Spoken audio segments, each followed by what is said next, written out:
पॉइंटों में कुछ 5 मुद्दों को लेकर जो विपक्ष था वो लगातार हमलावर रहा, लेकिन जिन मुद्दों को लेकर विपक्ष ने सरकार की घेराबंदी की, सरकार ने उन्हीं मुद्दों को अपनी प्रायोरिटी बना लिया है और टारगेट सिर्फ 100 दिन का दिया है। आपको याद होगा कि अखिलेश यादव ने गौशालाओं को लेकर, बेरोजगारी को लेकर, फ्री स्मार्टफोन योजना को लेकर, महंगाई को लेकर और इसी के साथ सरकार की जो बाकी योजनाएं चल रही थी उसको लेकर सरकार को घेरा। लेकिन अब सरकार पूरे एक्शन मोड में है। 100 दिन में ही सरकार ने यह तय करने का फैसला कर लिया है कि हम इन 100 दिनों का एजेंडा सामने रखते हुए जनता के उन्हें पूरा भी करेंगे और जनता के हित में हम काम भी करेंगे। लेकिन आखिरकार 100 दिन का एजेंडा कैसे पूरा होगा, किस तरीके से योगी सरकार इन मुद्दों पर काम कर रही है, किस तरीके से मंत्रियों को इसको निर्देश दिए गए हैं और आगे इसका लाभ कैसे मिलेगा, इन तमाम मुद्दों को आज हम लेकर चर्चा करने वाले हमारे खास मेहमानों के साथ। एक एक करके सबसे पहले उन सभी मेहमानों से आपका तारुफ करवा देते हैं। हमारे साथ प्रखर प्रताप सिंह, प्रवक्ता पीएसपी के हैं। प्रखर जी, आपका बहुत बहुत स्वागत है आज की चर्चा में हमारे। और कृष्ण मोहन पांडे जी बीजेपी के प्रवक्ता हैं, वो भी हमारे साथ जुड़ चुके हैं। आपका भी बहुत बहुत स्वागत है कृष्ण मोहन जी। संदीप त्रिपाठी, नेता कांग्रेस के, आपका भी बहुत बहुत स्वागत है संदीप जी। प्रदीप गोस्वामी, वरिष्ठ पत्रकार हैं, प्रदीप जी आपका भी बहुत बहुत स्वागत। और रुद्र प्रताप दुबे जी, राजनीतिक विश्लेषक हैं, रुद्र जी आपका भी बहुत बहुत स्वागत है। तो आज चर्चा हो रही है 5 बड़े मुद्दों की और सबसे पहले कृष्ण मोहन जी मैं आपके पास आ रही हूँ। आपने देखिए 100 दिन का एजेंडा दे दिया है। इन 100 दिन के एजेंडे में आपको 5 मुद्दों पर काम करना होगा। बुलडोजर, आवारा पशु, बेरोजगारी, फ्री राशन, स्मार्टफोन, टैबलेट वितरण। तो इन सब को लेकर जो अब योगी सरकार है वो किस तरीके से 100 दिन की रूपरेखा खींच चुकी है? देखिए सर, तो मैं आपको बता दूं कि भारतीय जनता पार्टी कोई एक दिन के लिए, 1, 2, 4, 10, 20 दिन के लिए एजेंडा नहीं बनाती है। भारतीय जनता पार्टी सदैव से ही एक दूरगामी परिणाम आए ऐसे कार्य के लिए हमारे कार्यकर्ता भारतीय जनता पार्टी कार्य करती है। जो 100 दिन का हमने एजेंडा तय किया है उसके पीछे ये उद्देश्य है कि हमने जो पिछले समय में, पिछली सरकार में जितनी समाज कल्याण की, गरीब कल्याण की जो भी योजनाएं थी जिसको पूर्ण कर दिया, उसके एक कदम आगे बढ़कर अब हम उन युवाओं को जो अभी इंटर पास करके ग्रेजुएशन में जाना चाहते हैं, जा रहे हैं, उनको लैपटॉप देने की बात कर रहे हैं, फ्री उनको गैजेट्स देने की बात कर रहे हैं। तो फ्री राशन जो देखिए, आप देखेंगे कि यही उत्तर प्रदेश हुआ करता था कि कई बार ऐसी घटनाएं आई जहां पे कि भूखमरी से लोग मर गए। तो ये भूखमरी की कोई ऐसी व्यवस्था न उत्पन्न हो और उसके साथ साथ रोजगार, 10,000 जो रोजगार देने की हमने 100 दिन में बात की है वो तो एक मिनिमम है। अभी 10,000 से उसको बढ़ा के हम 50,000 के बीच में करने जा रहे हैं। तो निजी क्षेत्रों में भी, निजी क्षेत्र में, असंगठित क्षेत्र में भी एक बड़े स्तर पर रोजगार देने की बात कर रहे हैं। तो ओवरऑल लपोलू आप एक बात कह लें कि उत्तर प्रदेश को 100 दिन में एक रोड मैप जो तैयार किए हैं, उत्तर प्रदेश के लोगों को हम ये दिखाना चाहते हैं कि जिस तरह से आपने हमारे पर विश्वास किया है वो विश्वास आपका कायम रहेगा और आने वाले 5 वर्ष में उत्तर प्रदेश अब सिर्फ वो उत्तर प्रदेश नहीं रहेगा जो गुंडा, माफिया, भ्रष्टाचार और भुखमरी वाला उत्तर प्रदेश होगा। अब ये 5 वर्ष जो वो उत्तर प्रदेश होगा जो 5 वर्ष पूर्व में हमने विकास किया है उसके एक कदम आगे बढ़कर अब यहाँ पर रोजगार, इंफ्रास्ट्रक्चर, इन्वेस्टमेंट, सरकारी नौकरियां और खुशहाल उत्तर प्रदेश बनेगा। इसका एक परिदृश्य हम तैयार कर रहे हैं जिसका 100 दिन के अंदर एक रोड मैप बनाया है और 5 वर्ष के लिए आगे हम तैयारी कर रहे हैं। कृष्ण मोहन जी देखिए, रोड मैप बनाने के बाद उसको रीचेक करना भी जरूरी हो जाता है क्योंकि आप योजनाएं बना देते हैं, आप यहाँ पर उसको अमल में लाने की बात कर देते हैं, लेकिन कभी कभी जमीनी स्तर पर उन चीजों को पूरा करने से अधिकारी जो है वो बहुत दूर रह जाते। तो इसको भी क्रॉस चेक करना एक बड़ी चुनौती होगी आपके लिए, ये जो 5 बड़े मुद्दे। जी बिल्कुल, मैं आपको बता दूं, इसके पूर्व में जब 7 से 12 और 12-17 2 सरकारें रही, बसपा और सपा की, इन 2 सरकारों में जो सरकारी नौकरियों की बात कर ले हैं आप, तो मात्र 2,13,000 सरकारी नौकरियां दोनों सरकार मिलकर 10 वर्ष में दी पाई। परंतु भारतीय जनता पार्टी ने एक रोड मैप तैयार किया कि हम सर्वाधिक नौकरियां देंगे। तो 5 वर्षों में, जिसमें 2 वर्ष कोरोना काल रहा, इस कोरोना काल में हमने 4,68,000 सरकारी नौकरियां दी।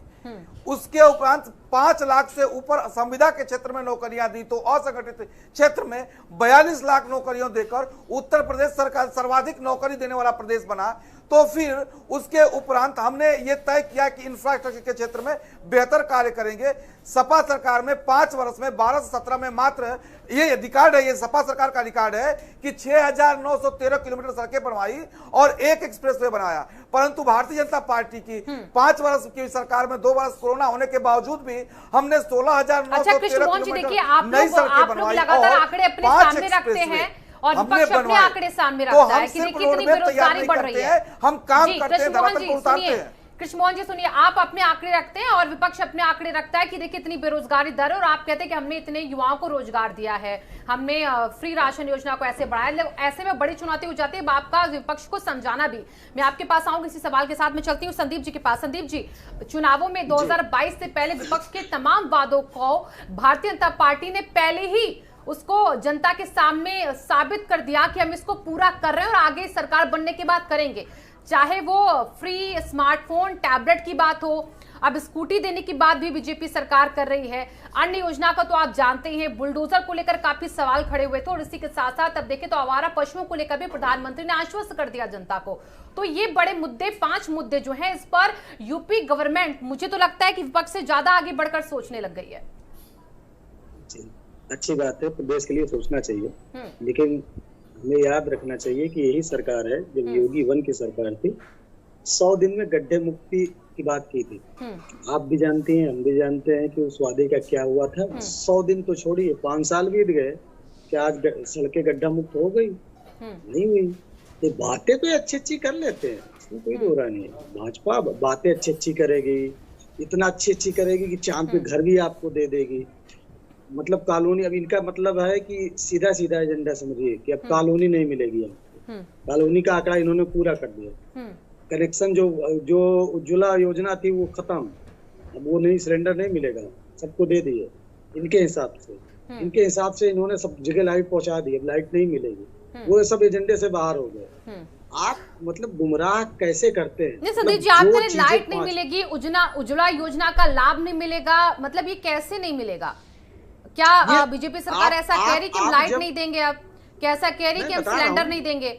आपकी बात का काउंटर करने के लिए बैठे कृष्ण मोहन जी जल्दी से काउंटर कीजिए इस बात का, फिर मैं आगे बढ़ूंगी। हमारे मित्र कह रहे हैं कि हम कॉलोनियां नहीं देंगे। इनके 5 वर्ष की जो कॉलोनियों का आंकड़ा है सुन लीजिए, मात्र 1,84,000 लोगों को ये 5 वर्ष में सरकारी नौकरी और सरकारी कॉलोनियां दिए थे, आवास दिए थे। और भारतीय जनता पार्टी की सरकार ने 56 लाख परिवारों को हमने आवास दिया है, 15 करोड़ लोगों को भोजन दिया। और इन्होंने कहा उज्ज्वला की बात, उज्ज्वला का हमने सर्वाधिक हर घर में उज्ज्वला देने का काम किया है और आने वाले समय में यदि जरूरत पड़ी तो हर परिवार को उज्ज्वला देंगे। और फ्री राशन के साथ साथ हम स्वास्थ्य बीमा भी जो दिए हैं उस आंकड़े को और बढ़ाने जा रहे हैं। देश के हर एक नागरिक को बेहतर स्वास्थ्य, बेहतर शिक्षा, बेहतर आवास और भोजन की व्यवस्था करने जा रहे हैं और कर रहे हैं। इनका आंकड़ा है 1,80,000 का और हमारा आंकड़ा है 56 लाख का। ये कहीं टिकते नहीं है। ये वो लोग हैं जो सिर्फ कहते हैं, भारतीय जनता पार्टी करके दिखाती है। हमारा मैं आती हूँ आपके पास, मैं प्रखर जी के पास ये आ रही हूँ संदीप जी, अभी मैं प्रखर जी का रुख कर रही हूँ, अभी मैं प्रखर जी के पास चलती हूँ। प्रखर जी, 5 बड़े मुद्दों का बार बार देखिए आप जिक्र सुन रहे हैं, मैं बार बार बता रही हूँ सभी मेहमानों को, इन 5 बड़े मुद्दों पर जो बीजेपी ने अब एक एजेंडा सेट कर दिया कि 100 दिन में हमें इसे पूरा करना है और एक्शन में हमें दिख भी रही है योगी 2.0। हम लगातार तस्वीर देख रहे हैं कि कई स्वास्थ्य मंत्री जाते हैं अस्पतालों का, यहाँ पर भ्रमण करते हैं, वहां पर खामियां देखते हैं, वहां पर डांट पड़ती है, तुरंत व्हील चेयर तुरंत नहीं मंगाई जाती हैं। तो ऐसे मुद्दे जो हैं वो जो लगातार 2017 से 22 तक चले, उनको बीजेपी दूर करने का काम कर रही है, जमीन पर दिखने लगा है वो। तो आपको लगता है कि 100 दिन में बहुत आसानी से इसे पूरा कर लिया जाएगा ऐसे अगर काम होता रहा? देखिए हमारा ये मानना है कि आवारा पशु एक बड़ा मुद्दा था, अगर सरकार उसके लिए काम कर रही है क्योंकि हमारे किसान भाई परेशान थे उससे, तो ये स्वागत का विषय है। मगर 100 दिन के अंदर अगर ये सारे मुद्दे पूरे कर ले, जैसे आपने कहा स्वास्थ्य समस्याएं, तो बहुत सारी समस्याएं हैं और सरकार का यही काम है। सरकार को लोगों ने इसीलिए ही चुना है कि इन समस्याओं को दूर करे। अगर वो इस तरीके से काम करती, 100 दिनों में पूरा करती है, तो ये स्वागत योग्य है। और एज ए अपोजिशन एज हम यही कहेंगे कि जिन मुद्दों पर सरकार काम नहीं करेगी उसका हम विरोध करेंगे। हम जनता के लिए खड़े हुए हैं और जनता के लिए बोलेंगे। प्रकाश जी, आप मतलब विपक्ष में ही रहेंगे आप अभी? आज की अगर हम बात करें तो आज हम एक इंडिविजुअल पार्टी है और अगर सरकार सही काम नहीं करेगी तो उसका मैं विरोध करूंगा, क्योंकि जनता के साथ हम हैं, जनता की हम बात सुनते हैं, जनता के लिए खड़े होते हैं। अगर सरकार जनता के लिए अच्छा काम करेगी तो स्वागत करेंगे। तो मुलाकात कर रहे हैं शीर्ष नेतृत्व से बीजेपी के, तो मुझे लग रहा है कि कहीं ऐसा ना हो कि आप बहुत जल्द आके कृष्ण मोहन जी के साथ बैठकर ही डिबेट करने लग जाए, उन्हीं के सहयोगी बनकर। ऐसा तो नहीं होगा? देखिए, हमारे जो राष्ट्रीय अध्यक्ष है उनसे मुझे लगता है इस देश का हर नेता उनको जानता है, उनसे मुलाकात होती है। आने वाले समय में क्या होगा ये तो मैं आज नहीं बता सकता, मगर अगर रही बात जनता की, तो जनता के लिए हम हमेशा खड़े हुए हैं। चाहे लखीमपुर का मुद्दा हो, जब सब लोग अपने घरों में बैठे हुए थे तो हमारे नेता सड़क पर थे, जा रहे थे, उनको रास्ते में गिरफ्तार कर लिया गया। हमने हर उस मुद्दे का विरोध किया जहां सरकार ने काम नहीं किया, और हम हर उस मुद्दे का सपोर्ट करते हैं जहां सरकार अच्छा काम करती है, उसका स्वागत करते हैं। चलिए, बैलेंस मैं समझूं कि आपकी बातें भी यहां पर मुझे नजर आई है। प्रदीप जी, मैं आपके पास आ रही हूं। आप वरिष्ठ और आप देखिए, आप देख रहे हैं कि सरकार ने 5 साल में कितना काम किया है। अब जैसा कि सरकार घोषणा पत्र को लेकर भी कह रही है कि हमने 90% वादे पूरे किए, जो 10% रह गए मुझसे आगे पूरा करेंगे। पहले हम 100 दिन का एजेंडा बनाएंगे, आगे हम इसको और बढ़ाते रहेंगे, और ऐसे में हम तमाम योजनाओं को, और सबसे पहले इन 5 योजनाओं को जो विपक्ष घेराबंदी करता रहा उसको प्रायोरिटी में ला रहे हैं। तो इसको कैसे देख रहे हैं आप? शिवानी जी, देखिए, जिस ढंग से भारतीय जनता पार्टी का एक ये अन्य दलों से कहीं ना कहीं आप इसको अलग देख के या अलग नजरिए से भारतीय जनता पार्टी को देखा जाना चाहिए।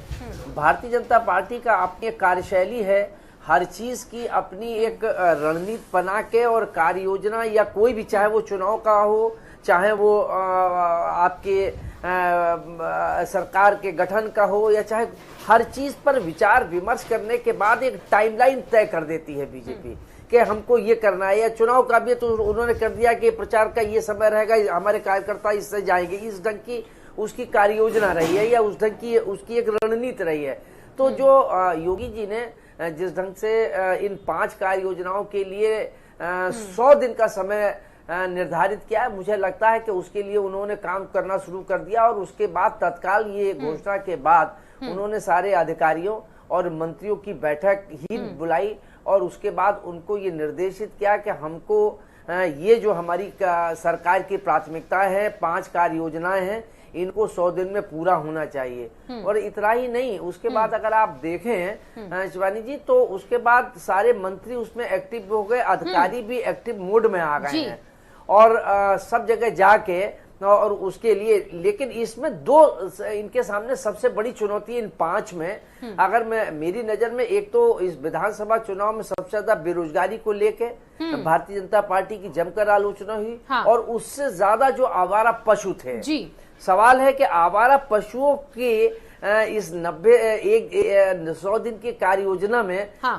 कैसे सारी व्यवस्थाएं होंगी, ये एक थोड़ा सा मुझे इसमें जरूर है कि उसको एक प्रदेश व्यापी बड़ा प्रदेश है, वहां पर 100 दिन में इसका कार्य योजना को पूरा नहीं किया जा सकता है। अभी एक बहुत अच्छा शिवानी जी इसमें एक सुझाव आया था, जो चौकीदार हैं प्रदेश के, वो चौकीदारों ने एक उसमें डिबेट में था, उन्होंने कहा कि अगर हम लोगों को इन गौवंशों की जो आवारा पशु है इनकी जिम्मेदारी दे दी जाए तो नए लोगों को भी नहीं रखना पड़ेगा, और हम उसमें उन लोगों की बेहतर कर सकते हैं अगर हमारी थोड़ी सी तनख्वाह। तो अब सरकार इस पर विचार कर रही होगी, बहुत सी चीजें उन्होंने अपनी डिमांड रखी है। लेकिन इस कार्य योजना को पूरा करने में मुझे लगता है कि 100 दिन का समय कोई कुछ कम है, और मुझे लगता है कि इसमें ये काम तो पूरा नहीं हो पाएगा। हाँ, शुरुआत हो जाएगी, एक इंफ्रास्ट्रक्चर बन जाएगा, एक प्रारंभिक दिशा में तो शुरू हो जाएगा, लेकिन भारतीय जनता पार्टी, आपकी एक बात तो शिवानी जान लीजिए आप कि भारतीय जनता पार्टी अपने पूरे ये 24 के लोकसभा चुनाव को ध्यान में रख के अपनी सारी कार्य योजनाओं को बना रही है, उसको यथा समय पूरा करेगी और बेहतर ढंग से पूरा करने की कोशिश करेगी। बिल्कुल, यानी कि पूरे एक्शन है बीजेपी है। और जैसा कि आपने बताया कि बेरोजगारी और आवारा पशुओं का जो मसला है, इसमें 100 दिन का ये जो पूरा एक एजेंडा तय किया गया है, जो कार्य योजना, जो प्रेजेंटेशन इसके बारे में अभी तक मांगी गई है, इसको लेकर कहा जा रहा है कि हो सकता है आपके नजरिए से थोड़ा मुश्किल हो 100 दिन में से पूरा करना। मैं चलूंगी रुद्र प्रताप दुबे जी, आपके पास आती हूँ। जो 5 मुद्दे गिनाए, बेरोजगारी नंबर 1, आवारा पशु, फ्री राशन, स्मार्टफोन वितरण और इसी के साथ बुलडोजर, ये 5 बड़े मुद्दों पर 100 दिन में काम होना है। लेकिन मुझे लगता है कुछ पर तो बीजेपी सरकार ने चुनावों से ठीक पहले विपक्षियों के तमाम मुद्दों को ढा दिया था, जिसमें स्मार्टफोन योजना, लैपटॉप, जो टैबलेट थे वो बांट दिए गए थे। और उसके बाद हमने देखा कि फ्री बिजली का जो मुद्दा सपा और बाकी विपक्षी दल उठाते रहते, उस पर भी बीजेपी सरकार ने सबसे पहले अपना सरकार में रहते हुए एक्शन दिखाया और यहाँ पर 50% बिजली जो है वो कहा मुफ्त होगी। अब ये सारे जो पैंतरे बीजेपी ने चुनाव से पहले अपनाए, इसका फायदा मिल गया उनको, हमें लगता है। और इसके बाद आगे कैसे और इसको लेकर आगे बीजेपी काम करती है, आपको लगता है कि दिखेगी और तेजी से?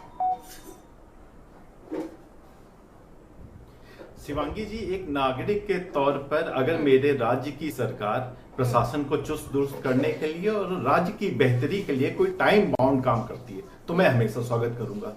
ये आवश्यक भी है, प्रशासन के लिए भी आवश्यक है, नेताओं के लिए भी आवश्यक है और वो जो मंत्री बने हैं उनके लिए भी आवश्यक है। यहाँ पे एक जरूरी चीज है, इन 100 दिनों का कार्ड अपने मंत्रियों को भी पेश करना पड़ेगा, उन्हें भी रिपोर्ट कार्ड देना पड़ेगा कि उनकी विभागवार समीक्षा की जाएगी 100 दिन की कि वो कितना काम कर पाए हैं। इन 5 मुद्दों के अलावा 100 दिन में 1 लाख प्रधानमंत्री आवास बनाने की भी घोषणा हुई है। इन 100 दिनों में हर विभाग को 2 पक्ष सम्मिलित करने को कहा गया है, जिसमें एक आर्थिक पक्ष है, एक व्यवहारिक पक्ष है। शिवांगी जी, आपने 5 मुद्दों की चर्चा की, आपने फ्री टैबलेट और स्मार्टफोन की बात की। मुझे लगता है ये जरूरी मुद्दा है। इसलिए जरूरी मुद्दा है कि विपक्ष के नेता अखिलेश यादव ने 22 लाख युवाओं को आईटी में रोजगार देने की बात कही थी। मुझे लगता है भारतीय जनता पार्टी को लोकसभा से पहले इंटरनेट के महत्व को समझना ही पड़ेगा। आईटी एडवाइजर एक ऐसी पोस्ट है जो बेहद जरूरी है इतने वक्त। आपका नगर निगम से लेकर हॉस्पिटल तक और ऑनलाइन एजुकेशन से लेकर डेटा एंट्री तक सब काम आपका इंटरनेट से हो रहा है। साइबर फ्रॉड के मामले जिस तरीके से बढ़ रहे हैं, मुझे लगा इंटरनेट के क्षेत्र में न केवल पाठ्यक्रम में शामिल करना पड़ेगा बल्कि इंटरनेट एडवाइजर या आईटी एडवाइजर की पोस्ट भी हर जगह इनको क्रिएट करनी पड़ेगी। ये एक जरूरी चीज है। तीसरा मुद्दा जो सबसे जरूरी है, जिसको हर कोई डिस्कस कर रहा है, निराश्रित पशुओं का, वो उस मुद्दे पे भारतीय जनता पार्टी उसी क्षण से आगे हो गई थी शिवांगी जी, जब प्रधानमंत्री जी ने खड़े होकर कह दिया था कि इस पे कार्रवाई होगी। प्रधानमंत्री जी की क्रेडिबिलिटी इतनी ज्यादा है कि लोगों ने भरोसा किया।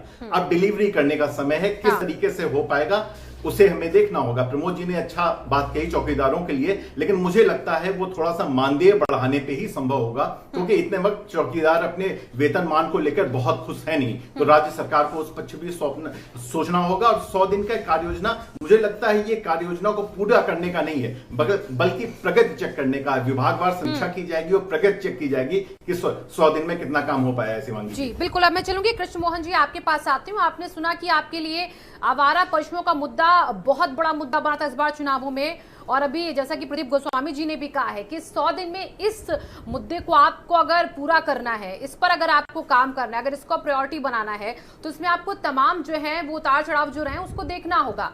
चौकीदार का जिक्र किया अभी यहाँ पर हमारे वरिष्ठ पत्रकार जी ने, उन्होंने कहा कि अब चौकीदारों का मानदेय बढ़ाइए, क्योंकि वो कह रहे अगर हमें जिम्मेदारी दी जाएगी तो हम बेहतर से इसको और आगे कर पाएंगे। तो इसको लेकर आप क्या समझ रहे हैं, जो अभी आप यहाँ पर प्लान ला रहे हैं, क्या वो काफी होगा आवारा पशुओं को लेकर जो आपकी अभी कार्य योजना बन रही है, या फिर इस पर आप गौर करेंगे आगे और भी?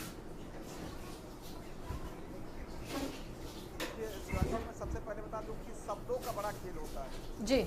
भारतीय अन्य विपक्ष के लोगों को ये आवारा पशु हैं और आवारा का कोई घर नहीं होता, परंतु भारतीय जनता पार्टी के लिए वो गोवंश है, वो हमारा धन है, गोधन है, गोवंश गोधन है भारतीय जनता पार्टी के लिए। उस धन की सुरक्षा करना है हमारी जिम्मेदारी, और इसके लिए हमने जो एक संकल्प, हम जो संकल्प, भारतीय जनता पार्टी जो संकल्प लेती है उसको सिद्ध करती है। संकल्प से सिद्धि की एक जो परिकल्पना है भारतीय जनता पार्टी की, उसको लेके हम आगे बढ़े और सेवा ही संगठन हम उन गोवंश की सेवा करेंगे। उसके लिए हमने जो रोड मैप तैयार किए हैं वो बेहतर ढंग से, जो अभी कुछ ऐसे लोग थे जो अपने पशुओं को छोड़ देते थे, हम जनता से आग्रह करेंगे कि हम अगर गौशाला बनाने जा रहे हैं, उन गौशालाओं में आप अपने यदि नहीं पाल सकते हैं तो दीजिए, हमारे यहाँ उसको पाला जाएगा, भोजन पानी का बेहतर दिया जाएगा उनको, और उनसे वो जो गोधन है, गोवंश है, उसको गोधन के रूप में हम निकालेंगे। उनसे दूध या अंधेर जैसी व्यवस्था है जिसको आगे बढ़ने का प्रयास करें, उनसे कंपोस्ट बनाने का काम करेंगे।